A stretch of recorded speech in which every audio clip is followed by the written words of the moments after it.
Bien, bonjour à toutes, bonjour à tous, bienvenue sur ce webinaire. On a le plaisir ce matin de consacrer ce webinaire aux tendances du luxe en marketing digital et social media.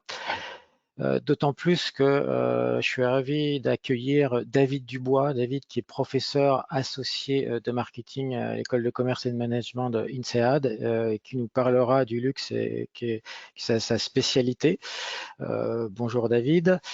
Et moi-même, je me présente. Je suis donc Christophe Asselin et je travaille au marketing chez Digimind et je suis spécialisé plus spécifiquement sur le contenu.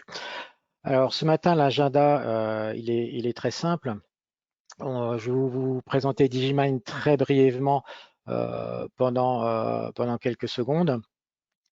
Et puis, je vous présenterai ensuite des données très macroéconomiques sur le marché du luxe avant très vite de donner la parole à David qui, à travers des exemples très concrets, va nous parler des pratiques et des stratégies efficaces dans l'industrie du luxe. Ensuite, je reprendrai la main pour vous parler de l'étude Digiman consacrée aux marques de prêt-à-porter du luxe qu'on a mise en perspective cette année par rapport à la fast fashion. Je vous en reparlerai tout à l'heure. Et puis, bien entendu, vous recevrez donc le replay de ce webinaire, ainsi que l'étude associée. Vous pouvez poser des questions, hein, on prendra vos questions en fin de session. Donc n'hésitez pas à poser des questions via le panneau questions de votre module GoToWebinar. Alors j'ai déjà une question qu'on me demande si on partagera le, le replay. Oui, tout à fait, donc je vous l'enverrai par la suite. Alors, quelques mots sur Digimind. Digimind, donc, c'est une entreprise française qui est née à Grenoble il y a quelques années maintenant, en 1998. On est éditeur de logiciels de veille stratégique et de social media listening.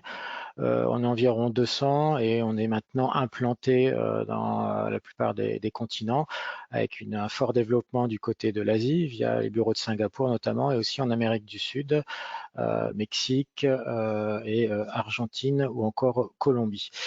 Voilà, donc ça nous fait à peu près 25 années d'expérience. Et puis, depuis l'année dernière, depuis un an, on fait partie du groupe Onclusive, qui est un groupe d'intelligence média, d'analyse média et de revue de presse, hein, pour faire bref sur ce groupe.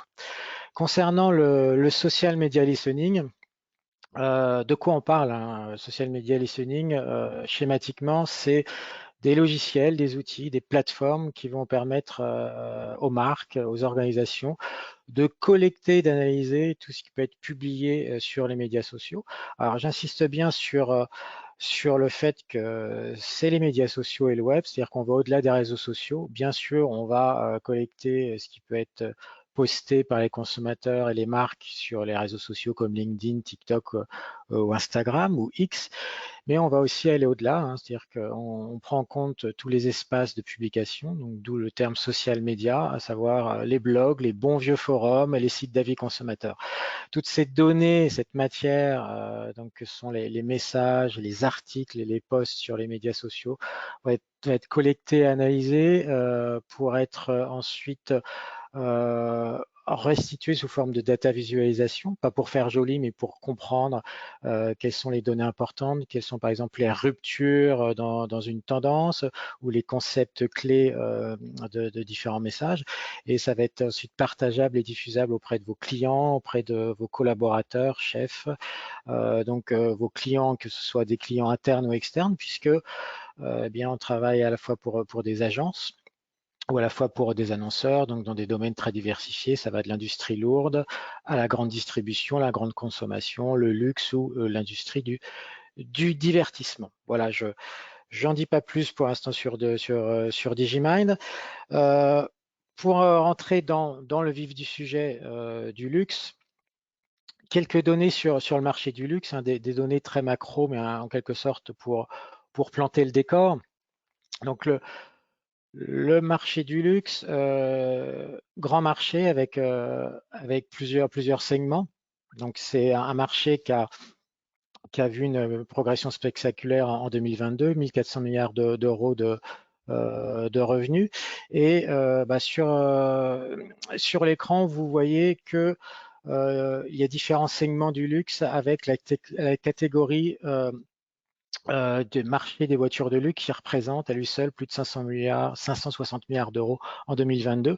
Et puis en deuxième position, on trouve le marché des biens personnels du luxe qui va particulièrement nous intéresser aujourd'hui, c'est-à-dire le prêt-à-porter, les bijoux, les sacs, les parfums, avec une valeur de 353 milliards d'euros, loin devant l'hôtellerie ou encore donc les croisières de luxe.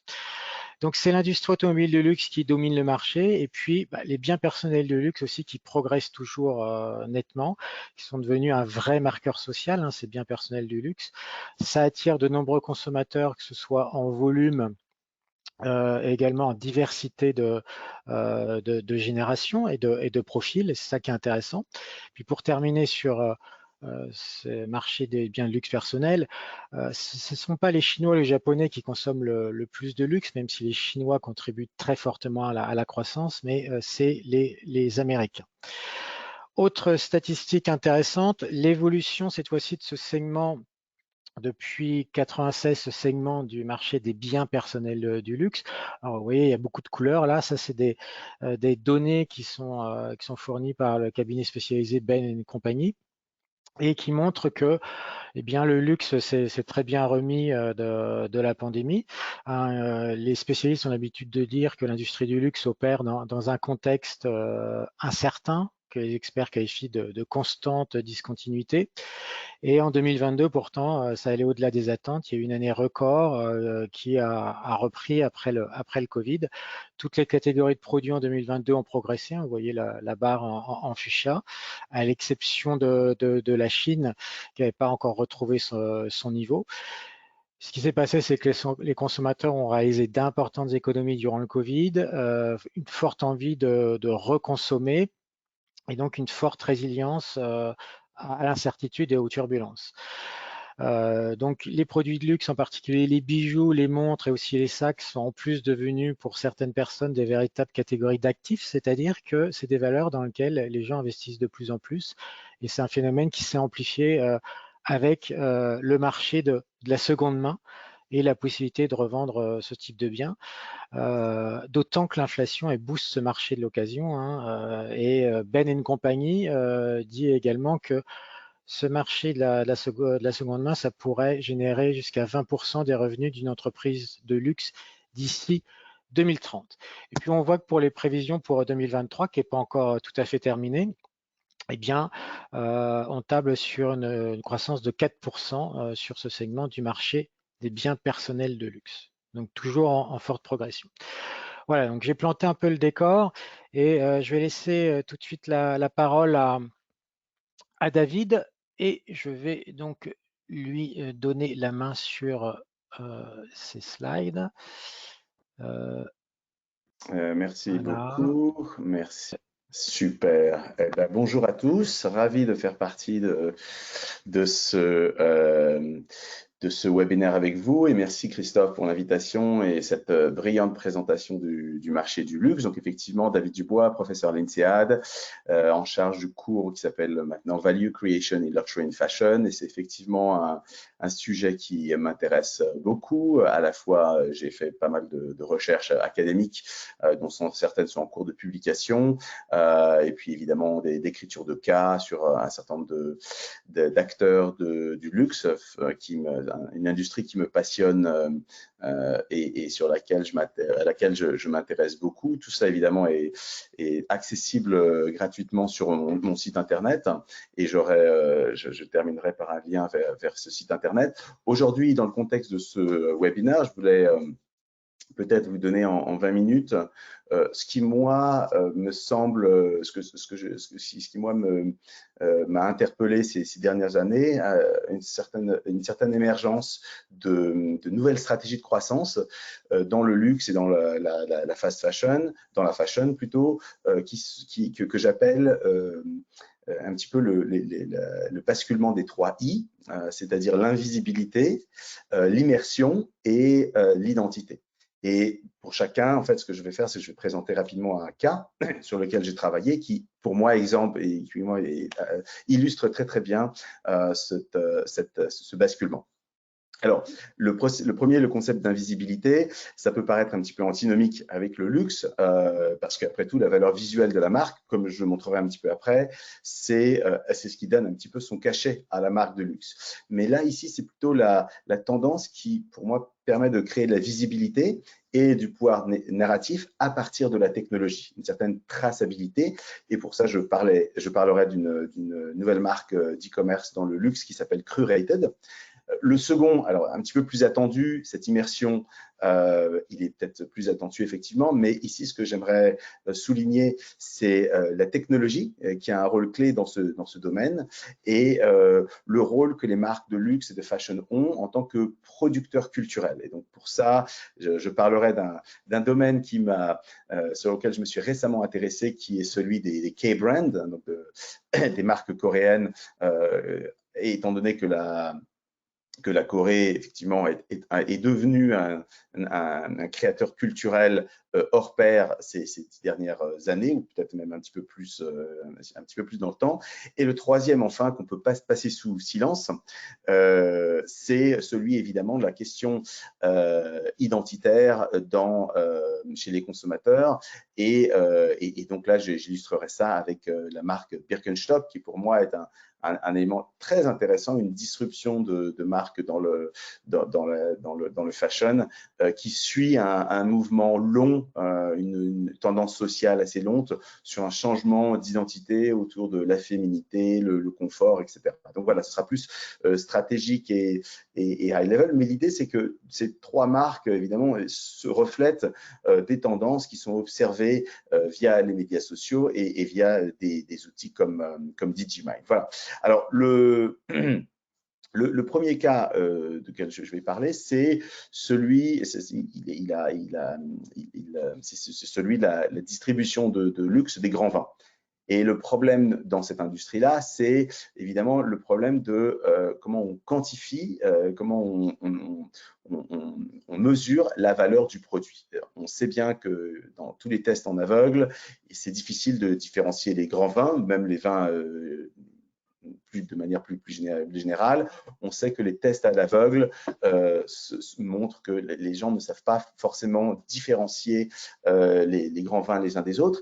Et ceci pose problème, notamment pour les consommateurs de vins du New World, donc des pays, des marchés émergents, les États-Unis, mais aussi la Chine, les pays d'Asie du Sud-Est, etc., qui sont intéressants. Alors, c'est intéressant de voir comment la création de valeur s'est faite dans cette industrie. On connaît tous ici le rôle de l'impératrice Eugénie en 1855, et création de la classification des 5 grands Bordeaux, donc souvent des mécanismes de classification un petit peu similaires. Et en fait, c'est un ensemble d'éléments, de manière plus générale, qui confèrent une valeur de prestige au grand vin. C'est d'abord l'association avec un terroir, c'est un système de distribution un petit peu cadenassé et au compte-gouttes avec des événements où on convie des gatekeepers, des personnes influentes, et donc qui permettent d'avoir un contrôle sur la qualité tout au long de la production et de la distribution du produit. C'est évidemment le classement des influenceurs avec des personnalités du coup américaines, je pense à Bob Parker, mais aussi d'autres qui vont être les intermédiaires entre les clients et les grands vins. Et puis, c'est l'utilisation d'un jargon autour de l'expérience sensorielle. Je suis sûr qu'on est tous familiers avec les différentes façons dont on parle du vin, dont on regarde le vin, etc. Et ce qui est intéressant ici, ce qui confère au grand vin une valeur particulière, c'est que ces éléments de création de valeur, c'est un petit peu des briques de prestige qui sont agencées tout au long du cycle de vie du produit. Et alors évidemment, ce sont des sources de création de valeur importantes, mais c'est aussi une déperdition d'énergie pour des gens, des marchés qui seraient moins familiers avec les mécanismes des grands vins, avec l'histoire des grands vins, que les marchés traditionnels, français, italiens, etc. Et donc, là, il y a une opportunité de recréer de la traçabilité, de recréer de la transparence en utilisant la blockchain pour non seulement créer de l'information, mais surtout recréer une valeur narrative qui va augmenter la valeur des grands vins. Et c'est là que Crurated intervient. Crurated a été fondé il y a à peu près 3 ans par un ex-Google, et l'idée, elle est très simple, hein. Il y a eu plusieurs innovations un petit peu similaires. Celle-ci est bien implantée. Maintenant, ils sont aidés par LVMH, et l'idée, c'est quoi? C'est de produire une bouteille connectée. Alors, il y a différentes façons de connecter la bouteille. Le cheap way, on va dire, c'est avec un QR code. Là, c'est vraiment de la technologie blockchain, NFC, qui va être liée à la bouteille, et donc qui va permettre une grande traçabilité. Alors, 2 choses en fait. D'abord, une grande traçabilité dans le produit, puisque évidemment, si vous avez gardé votre grand vin à Singapour alors qu'il fait 35 degrés, eh ben, ça va pas être super au moment d'ouvrir la bouteille. Là, vous avez vraiment l'histoire du vin que vous avez acquis en première main, en seconde main, en troisième main. Christophe n'a pas parlé du marché des secondes mains, mais très important dans le luxe. Et donc, ça va permettre à la fois une traçabilité, mais aussi une opportunité de connecter la bouteille de manière unique avec le client. Je m'explique, vous êtes un consommateur chinois, vous venez d'acquérir un Bordeaux 2006, vous allez scanner votre bouteille, et grâce à de vidéos tout simplement personnalisables qui sont créées grâce à l'information client que j'ai de vous, je vais accéder en tant que consommateur à une vidéo personnelle des producteurs de Château Margaux, qui vont dire, eh bien, écoutez, monsieur Xing, vous allez, la bouteille que vous avez acquise, elle a été produite tant, c'est un millésime, etc. Et donc, vous allez avoir vraiment cette information très personnalisée. Et c'est cette utilisation de la technologie, au-delà simplement de la traçabilité, qui va permettre vraiment de recréer du pouvoir narratif sur la marque. Et donc, ce qui fait ici le succès de Crurated, c'est l'utilisation de trois technologies différentes. Ce que j'appelle le tracking tech, j'en ai parlé, hein, blockchain, NFC. Le social tech, j'en ai parlé aussi avec la vidéo. Et alors, le selling tech, j'en ai pas tellement parlé, mais l'idée ici, alors je ne sais pas si j'ai cette vidéo qui va marcher, il n'y a pas de son, mais vous voyez que quand vous accédez au site internet et au site e-commerce, ben, ça ne va pas être un Amazon, et au contraire, il va y avoir vraiment un élément de gamification. Donc, tout ça, c'est backed up par la blockchain, et vous allez avoir de manière très similaire aux enchères, hein, c'est le principe de la vente aux enchères, vous allez avoir une opportunité, eh bien, de choisir le montant de votre tonneau que vous voulez, de faire une offre, hein. Donc, ce n'est pas parce que vous faites une offre que vous allez acquérir, parce qu'évidemment, vous êtes dans un système d'enchères. Et puis, ensuite, une fois, alors un petit peu plus, si j'avance un petit peu plus la vidéo, voilà, une fois que la production, le vin aura été tiré, vous allez pouvoir, eh bien, personnaliser votre bouteille en créant par exemple alors il y aura évidemment la technologie blockchain, mais il va y avoir une possibilité de personnaliser votre vin, votre packaging, etc. Et donc vous voyez qu'ici, ce que je voulais vraiment souligner, c'est l'utilisation de la technologie au-delà simplement de la traçabilité, pour rendre visible ce qui est invisible, le processus de production, et ce qui va créer une valeur narrative qui va augmenter la valeur de luxe de la marque. Voilà, donc premier exemple. Le premier exemple, on a vu ce cas Crurated, qui montre l'importance grandissante de cette traçabilité, qui veut de la transparence, mais voilà, qui permet aussi d'élever la marque, et on voit des modèles similaires dans la fashion, avec le Sustainability Index de Farfetch, par exemple, la même chose dans la joaillerie, avec des exemples de Cartier, la même chose dans les cosmétiques, chez Clarins et d'autres marques qui s'essayent très bien à ce genre de choses-là. Le deuxième basculement sur lequel j'aimerais insister, c'est celui de l'immersion. Alors ça, c'est un buzzword qui est très très répandu sur les médias sociaux. Et effectivement, c'est plus dur à faire qu'à dire. Et celui que j'aimerais prendre, c'est celui des marques K ou des K-brands, hein, parce que je suis sûr que sauf si vous êtes si vous étiez sur la planète Mars ces 5 dernières années, vous n'avez pas pu échapper à l'avalanche de ces marques dans tout un tas de domaines. Hein. C'est vraiment une, une extension de ces marques K. On parle de K-beauty, on parle de K-pop, on parle de K-gaming, on parle de K-drama, etc. Et on se peut se poser la question, mais quel est le secret sauce, hein, quelle est la sauce secrète qui a fait le succès de ces marques?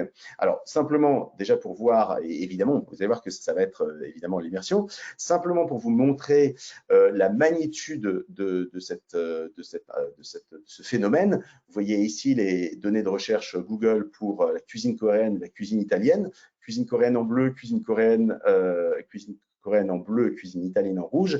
Et au niveau mondial, vous voyez un petit peu l'importance du phénomène avec des niveaux de recherche 3 à 4 fois plus élevés pour la cuisine coréenne ces dernières années. Et alors, on parle de cuisine coréenne. Alors, cuisine coréenne, aspect expérientiel très important. Évidemment, dans toutes les autres K-brands toutes les autres marques K que j'ai évoquées, il y a un aspect visuel très important. Et ici, il y a quelques chiffres qui montrent l'importance de ce business. Et alors, un petit peu, c'est pas par hasard que les marques de luxe se sont ruées sur toutes les idoles de la K-pop. J'ai trouvé cette infographie que je trouve très parlante, où on voit un petit peu l'appétit insatiable des marques de luxe pour à la fois la première vague, la deuxième vague, même la troisième vague des K-pop. Et la question, c'est pourquoi? Et la question que je vais vous poser ici, c'est qu'est-ce que vous voyez quand vous voyez ce show des bandes les plus, boys bands les plus en vogue? Alors effectivement, c'est un concert, mais c'est plus qu'un concert en fait. C'est vraiment un défilé de mode expérimental à forte valeur visuelle qui va être consommé virtuellement et de manière instantanée par une audience globale. Et c'est pour ça que les marques de luxe vraiment ont compris que ce qu'il y avait de très intéressant dans les marques K, c'est cette capacité à créer de l'immersion. Alors, je vais en prendre 2 exemples. On va rester un petit peu avec les marques K. Et ce qui est intéressant ici, donc ça c'est pareil, les données de recherche sur Internet pour K-pop et hip-hop. D'accord? Et donc là, on va s'intéresser aux marques. Donc là, on voit ici sur la partie supérieure les recherches web. Hein, donc, quand vous recherchez simplement des informations textuelles sur ces 2 musiques, ici, ça va être les recherches d'images. Et ce qu'on voit, c'est que de manière, on va dire, un petit peu logique, il y a plus de recherches hip-hop que K-pop, qui en fait est un petit peu moins mainstream. Par contre, ce qui est très intéressant ici, c'est que vous allez avoir des recherches d'images pour cette musique qui vont être plus importantes ou équivalentes, enfin qui sont équivalentes, qui croissent en importance pour la K-pop par rapport à la hip-hop. Et donc ça veut dire quoi? Ça veut dire que vous voyez ici l'exemple d'un produit qui a acquis une valeur visuelle particulièrement intéressante. Alors ce que vous pouvez faire, c'est en téléchargeant rapidement, j'ai un papier de recherche là-dessus, de créer pour chaque marque un espèce de ratio d'images sur web, donc ce qu'on appelle le ratio image over web search.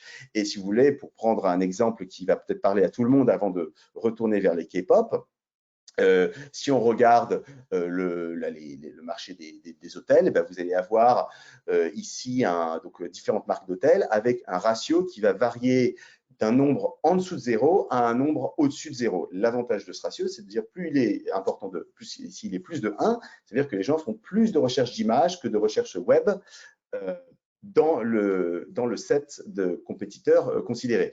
Donc, c'est plus une valeur, on va dire, expérientielle, visuelle, etc. Dès que vous passez en dessous du 1, ça va être ici, comme ici pour Best Western et Holiday Inn et Ibis, ça va être une valeur plus eh bien, fonctionnelle que expérientielle. Et donc, si on retourne dans notre monde adoré de la K-pop, de quoi se rend-on compte au niveau global? On se rend compte que, alors j'ai fait ici pour 3, mais ça marche si on compare avec le jazz, avec la musique classique, etc., que la musique pop, c'est la musique qui est la seule à avoir un ratio plus important de 1, donc à avoir plus de recherche d'images que de recherche web. Donc on voit pourquoi les marques de luxe s'intéressent à la K-pop, parce qu'il y a une valeur visuelle qui n'est pas attendue. Normalement, de la musique, on n'attend pas la valeur visuelle, on attend la valeur auditive. Et là, effectivement, il y a cette valeur visuelle. Autre exemple, très rapidement, alors je ne sais pas si certains d'entre vous sont familiers avec le webtoon. Encore une fois, il y a pas mal de liens entre, donc le webtoon, c'est un petit peu le manga coréen. La différence entre le manga et le webtoon, c'est que là encore, on est en train de lire un manga. Donc ici, on est vraiment dans la valeur textuelle, on va dire, de l'histoire. Sauf que là, ce sont des histoires que vous pouvez télécharger et lire simplement sur le mobile, sur votre téléphone. Et il y a l'inclusion du son. Donc, imaginez, vous tournez la page, il y a un son de quelqu'un qui est en train d'utiliser une carabine, qui est en train de rembrasser quelque chose. Hop, vous avez le son. Donc, vous avez cette immersion puisque vous passez sur un univers sensoriel qui devient de plus en plus riche. Okay, on n'est pas simplement sur la valeur visuelle, la valeur de lecture de ce produit.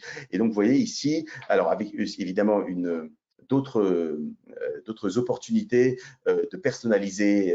Donc vous prenez une photo, vous pouvez devenir le caractère ou le personnage de ce webtoon. Et vous voyez comment ce sont ces innovations-là qui permettent d'étendre le territoire immersif du produit et donc qui leur donnent une valeur particulièrement intéressante, d'où l'investissement des marques de luxe, soit en termes de partenariat, soit en termes d'association, soit en termes de création de produits. Hein. On pense notamment en cosmétiques où il y a pas mal de partenariats en ce moment qui sont en train d'être créés entre les marques cosmétiques et ces univers-là pour créer de la valeur immersive. Voilà, donc on a parlé de l'invisibilité, on a parlé de l'immersion et juste en 2 minutes pour clore cette intervention, les mouvements, évidemment, les changements identitaires sont très importants, traversent la société et on voit que certaines marques deviennent de luxe lorsqu'elles acquièrent eh bien, cette street credibility, cette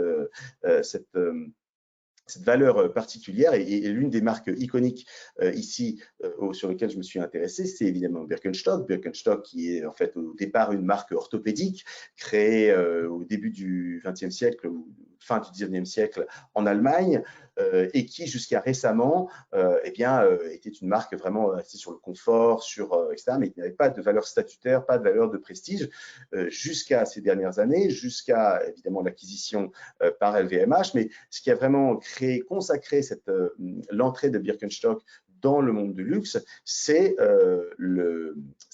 l'association évidemment avec Barbie. Alors pour ceux qui n'ont pas vu ce film extraordinaire, il y a cette scène dans Barbie où Barbie eh bien, a ce choix et on dit voilà, quelle chaussure dois-je choisir? Est-ce que je dois choisir le marqueur statutaire, on va dire traditionnel de féminité qui est la chaussure à talons, ou je choisis Birkenstock et évidemment, vous savez quelle chaussure elle va choisir.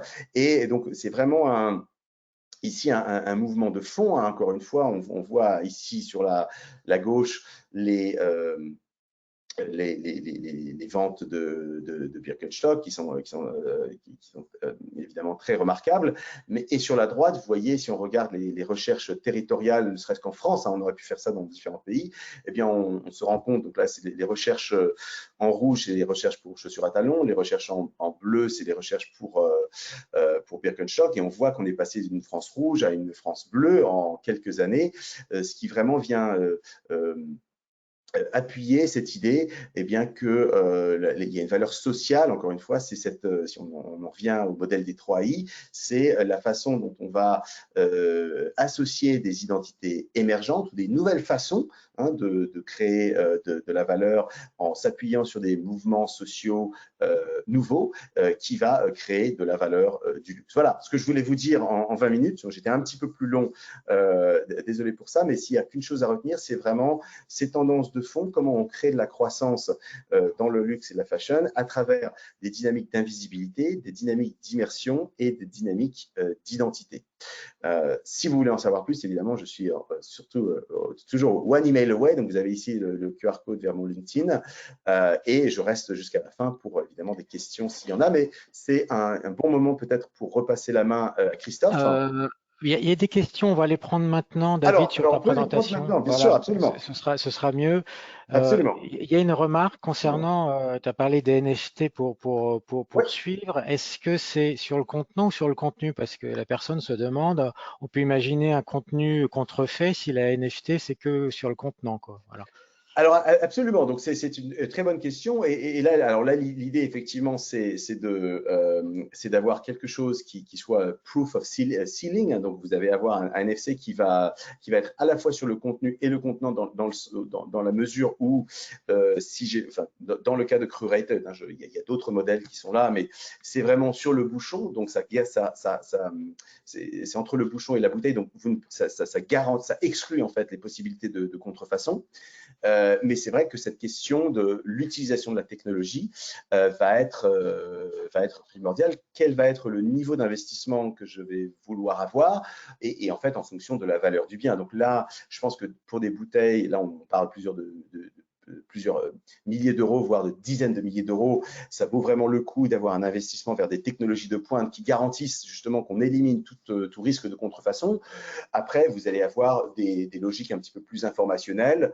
Je parle notamment de Farfetch, encore une fois, qui a créé son Sustainability Indicator. Donc là, il n'y a même pas de code QR. Vous avez un certain nombre de marques de luxe ou de marques premium comme Clarins qui mettent un QR code justement pour de la traçabilité. Alors au niveau du produit, pas au niveau individuel, encore une fois, tout va dépendre de la façon dont vous voulez, quelle valeur ajoutée vous voulez apporter au produit. Est-ce que ça va être au produit lui-même? Est-ce que ça va être ce pouvoir narratif? Là, l'idée aussi, dans le cas du vin que j'aime bien et que je vais ressouligner encore une fois, c'est cette idée de dire, c'est pas simplement quelque chose qui donne de la valeur informationnelle sur, oui, le degré d'humidité était bien, on n'a pas fait de bêtises avec la bouteille, etc.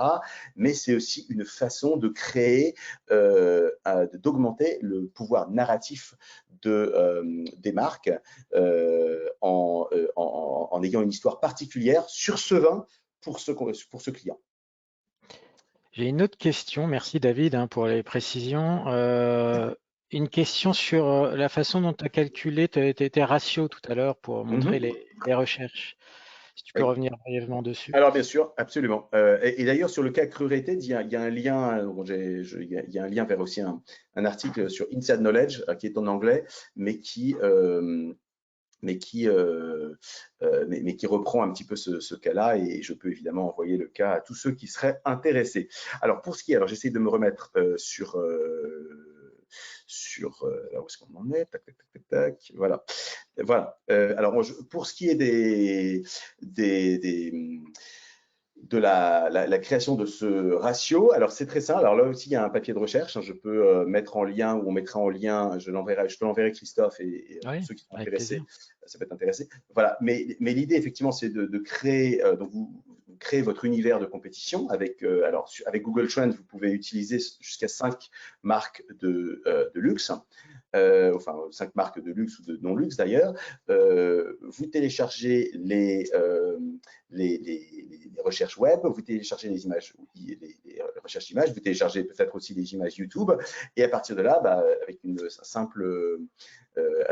simple tableau Excel, vous pouvez créer des ratios qui vont évidemment bouger, enfin qui vont changer en fonction de la géographie et du temps. Et effectivement, c'est un outil très intéressant pour regarder la valeur visuelle d'une marque et comment elle évolue au cours du temps. Je m'explique, je suis General Manager pour Dior Asia Pacific. Je vois que mon ratio est en chute libre dans un pays au Cambodge, alors que en Thaïlande, ça va très bien. Et là, je peux vraiment aller voir les country managers et dire qu'est-ce qui se passe pourquoi j'ai ce gap entre les valeurs visuelles de ma marque entre ces deux pays. Je peux aussi regarder comment la valeur visuelle de ma marque a évolué après un fashion show. J'investis X millions dans un fashion show. Est-ce que je vois que ma valeur visuelle va augmenter par rapport à mes compétiteurs? Évidemment, l'un des, on va dire, caractéristiques et peut-être une limitation de cette mesure, ça va être que cette valeur, elle va changer en fonction du set de compétiteurs. Par exemple, là, on a un set de 5 marques, 1, 2, 3, 4, 5, oui. Donc, vous allez avoir un spread une valeur visuelle de Ritz-Carlton qui est beaucoup plus importante que Holiday Inn Express. Si vous compariez, par exemple, Ritz et Marriott, bien, vous auriez des valeurs qui seraient beaucoup plus petites, toutes les deux au-dessus de 1, bien sûr. Pourquoi? Parce que vous comparez des marques qui sont beaucoup plus proches les unes des autres. Voilà, donc tout ça pour dire que c'est une valeur intéressante, c'est une valeur aussi relative. Et encore une fois, tout est dans le papier de recherche en anglais qui fait 40 pages, mais qui est très intéressant. Voilà. Merci David. Et une dernière question avant de poursuivre.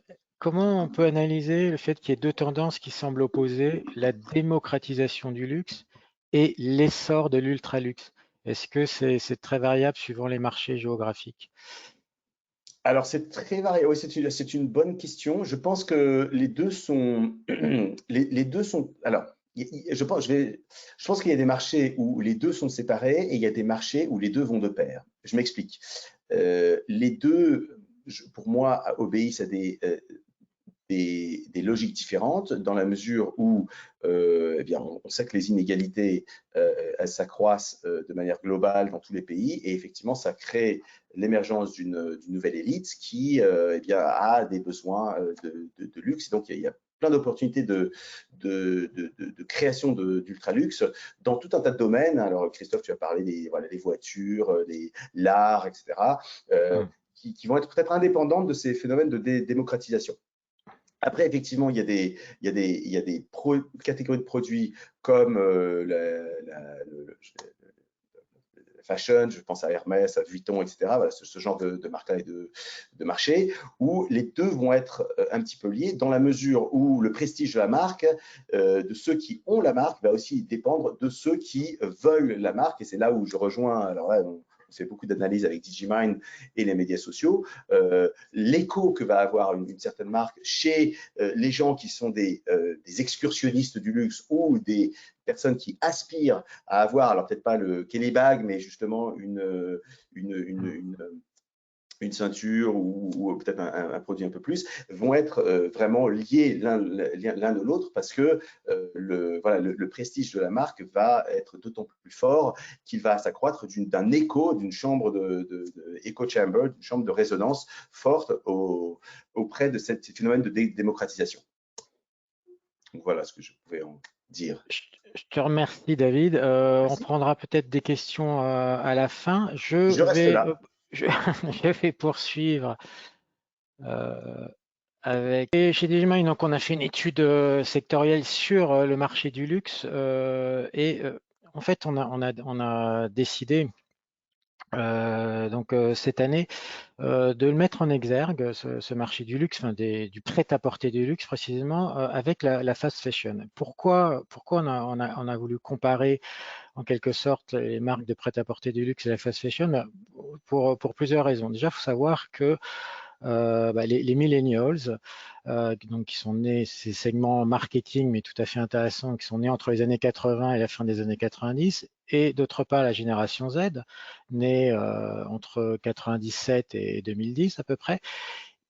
Millennials et génération Z, ils vont représenter 75% du marché du luxe en 2026. C'est les prévisions du BCG et de la Fondation Altagama. Ils pesaient déjà très lourd actuellement. D'autre part, ils dépensent 15% de plus que les autres générations, cette génération Z. Et ensuite, une précocité. Premier achat de luxe se fait dorénavant à 15 ans, contre plus de 20 ans pour la génération précédente, pour les millennials. Ça, c'est une étude de Ben & Company qui dit ça. Et quand on interroge les consommateurs, il y en a 1 sur 3, 32%, qui a déjà acheté du luxe de seconde main en 2022. Donc, c'est en constante progression. Et en particulier la génération Z et les millennials, c'est 35% pour ces deux générations qui ont acheté déjà du luxe de seconde main.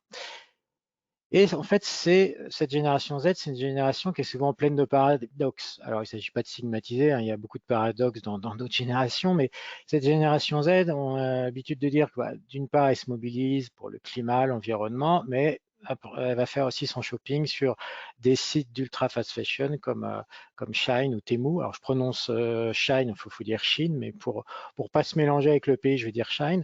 Et c'est souvent des achats compulsifs, des commandes assez volumineuses. On avait fait une étude l'année dernière, on voyait que ce qui importait plus que le produit, à la limite, c'était le montant et le volume de la commande.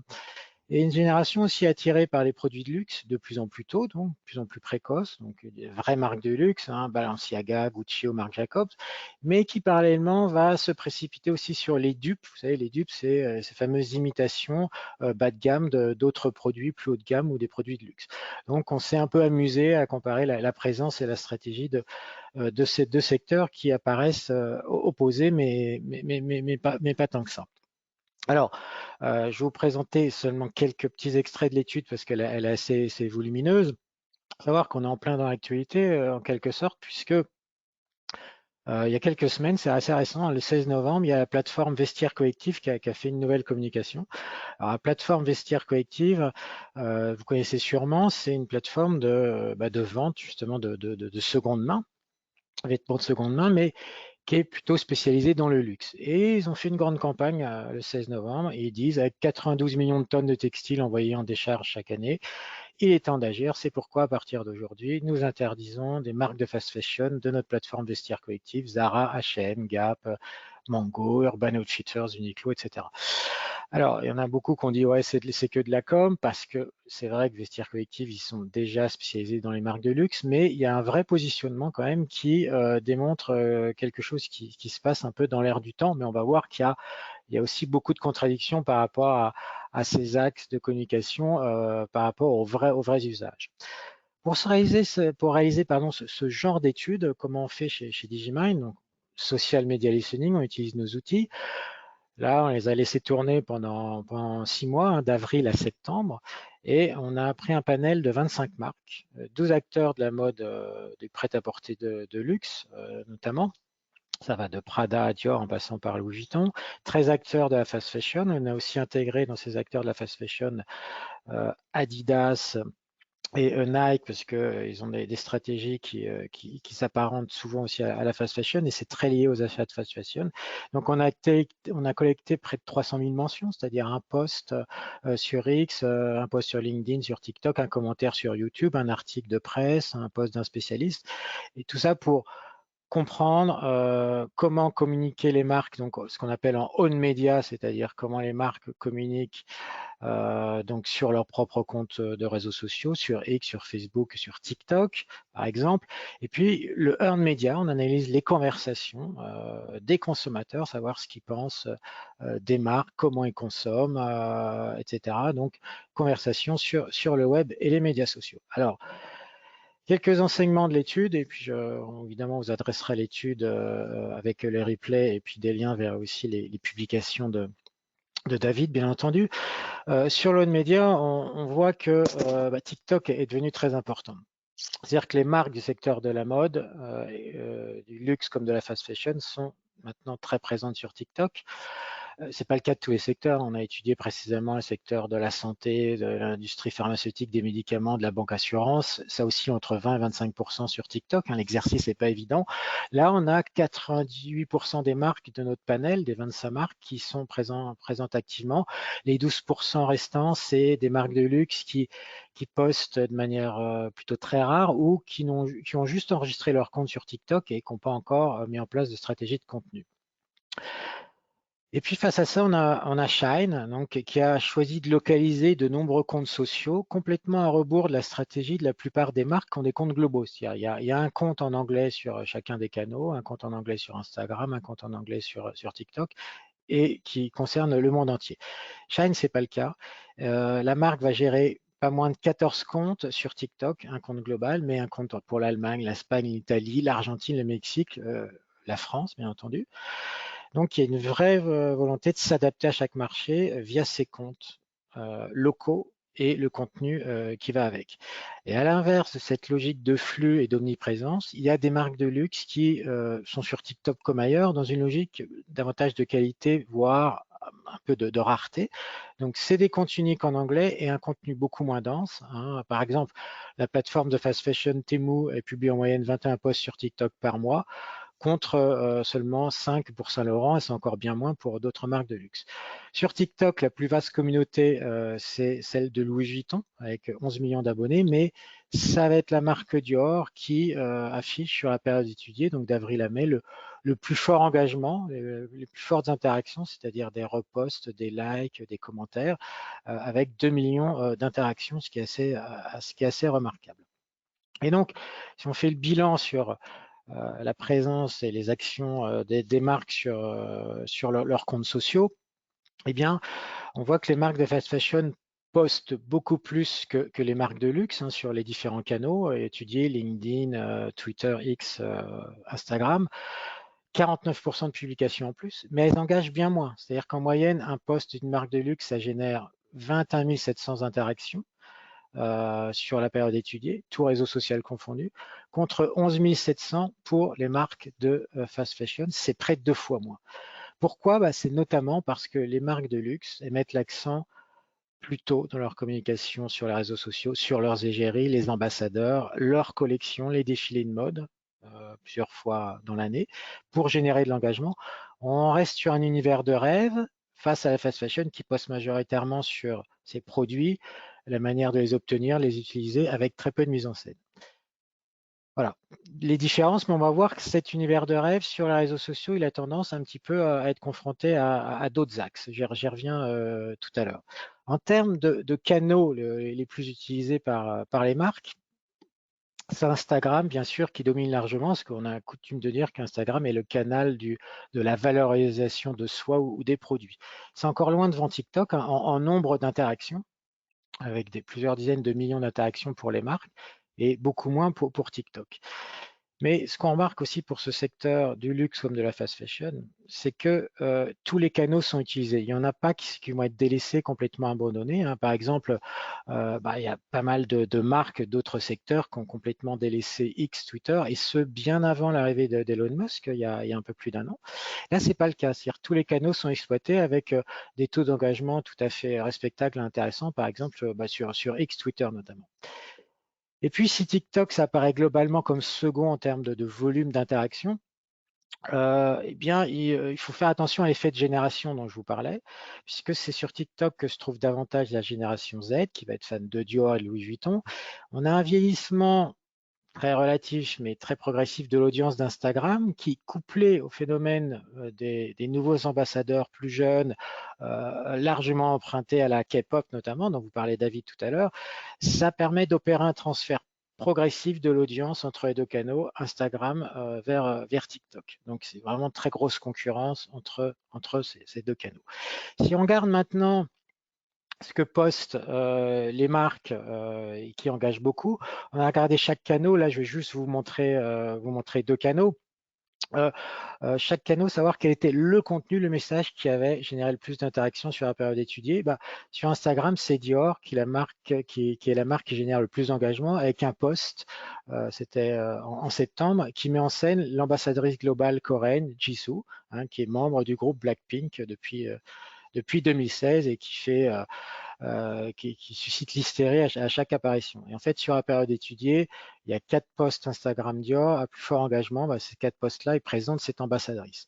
Sur Dior, même chose. Sur TikTok, la même chose. C'est encore Dior et cette ambassadrice qui suscite un engagement record sur la période.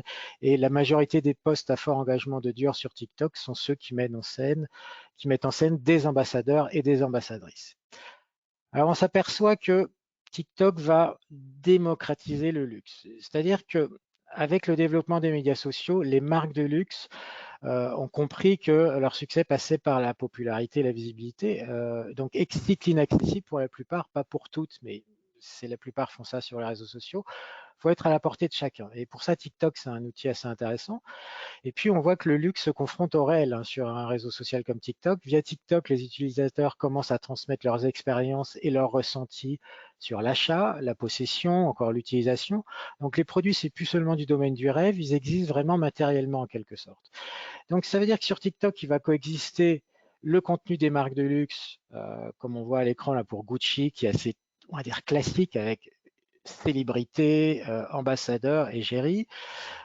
Et puis, ça cohabite avec le contenu des collaborations influenceurs. Donc ici, un unboxing, c'est un déballage de sac Gucci. Donc on voit que c'est très concret. C'est une micro-influenceuse, c'est pas une célébrité.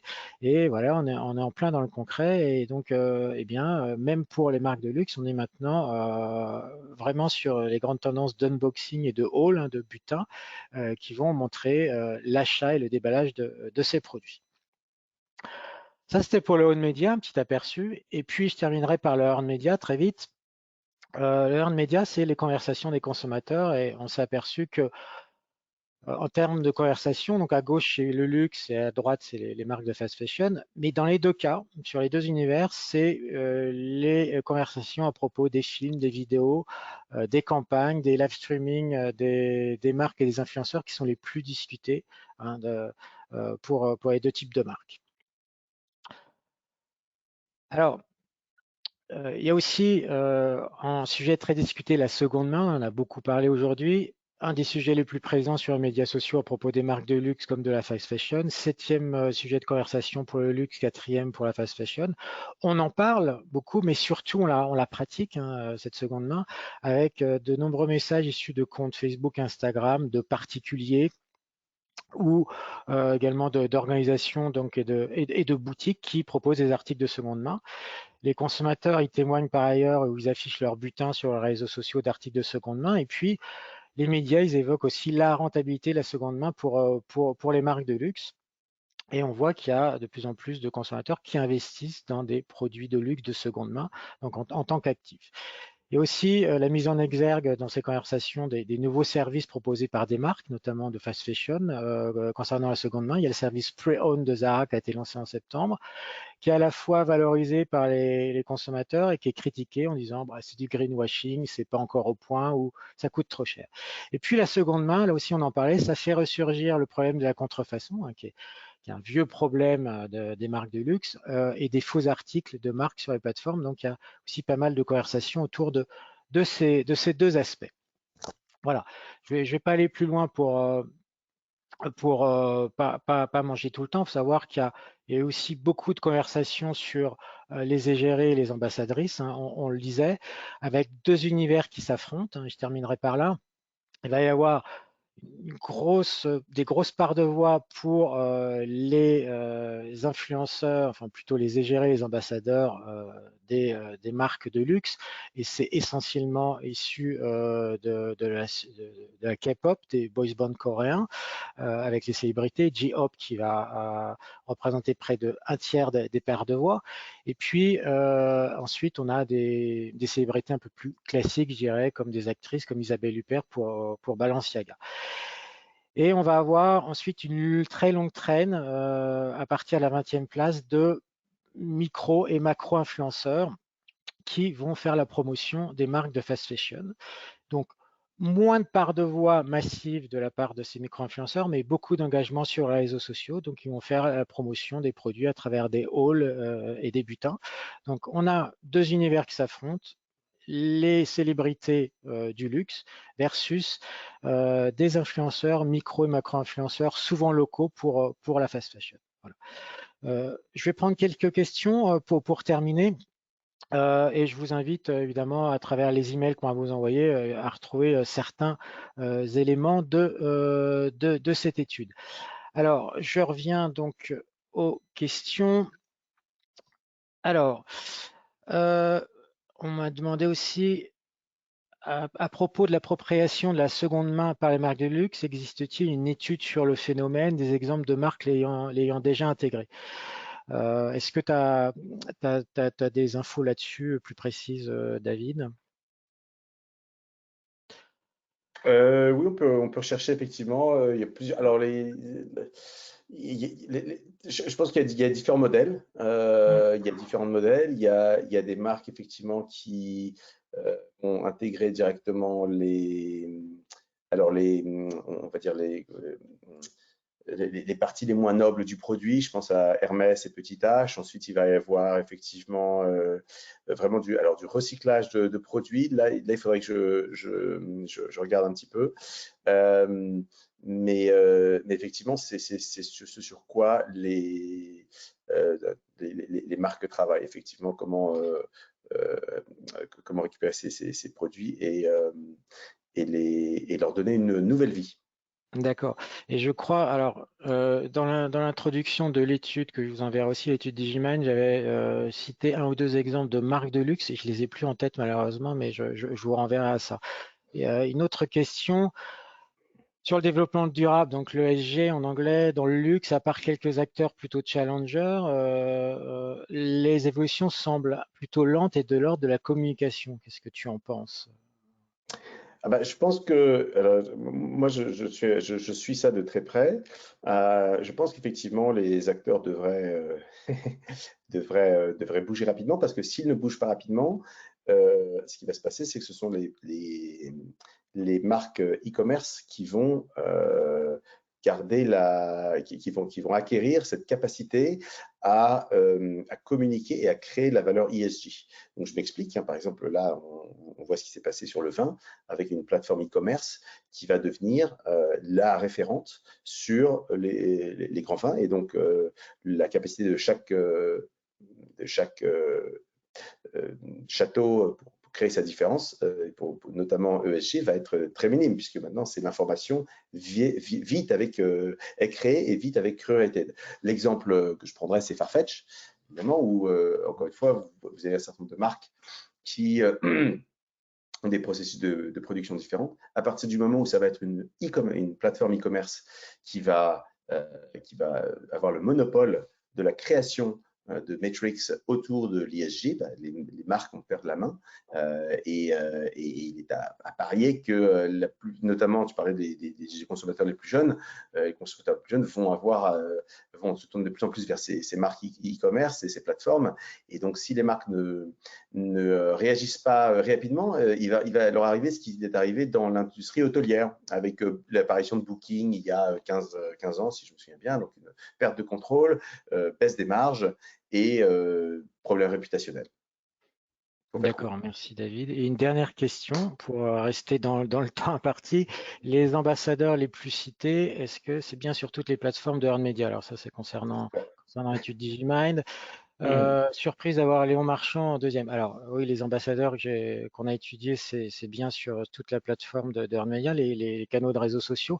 Alors Léon Marchand, il est remonté, la période c'est d'avril à septembre, il est remonté, il n'était pas dans le classement départ, mais il y a eu une annonce, bon c'était plutôt en plein été, de Louis Vuitton, comme quoi bah, c'était l'ambassadeur pour les Jeux Olympiques. Et comme c'est une période où il n'y avait pas forcément beaucoup d'autres actualités, sans diminuer l'importance de cette annonce, hein, bah, c'est remonté comme ça, mais bon, c'est aussi lié à la période. Il faut savoir que la période étudiée, avril à septembre, il y a aussi un léger biais, enfin, après c'est une période, hein, c'est qu'il y a le Festival de Cannes au mois de mai, qui est un grand axe de communication des marques de luxe à travers les ambassadeurs et les égéries, donc ça pèse aussi plus lourd. Donc évidemment, faut relativiser tout ça. Et si la période avait été une année entière ou, bah, je ne sais pas, l'inverse, hein, septembre à avril de l'année précédente, on a eu des résultats un peu différents. Mais il faut savoir que les parts de voix, quand même, dominantes, ça reste les célébrités sud-coréennes dont on a beaucoup parlé ce matin.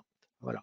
Je vous remercie à tous. On va s'arrêter là pour rester dans le temps imparti. Merci beaucoup, David, Merci à toi, Christophe. Merci à pour tous. ta brillante participation. Un plaisir. Et bah, on va vous envoyer les éléments, à la fois le replay, l'étude Digimine, et puis je vous mettrai des liens vers la page de David. Vous allez pouvoir retrouver ses publications en marketing, notamment sur le luxe. Voilà. Je vous dis à tous à bientôt, bon appétit et puis bon week-end. Et puis si j'extrapole encore, bonne fête. On n'y est pas encore, mais à bientôt. Absolument. Merci David, au revoir. Merci. Merci. Bonne journée à tous. Bonne fête. Bonne continuation. Au revoir. Merci, au revoir.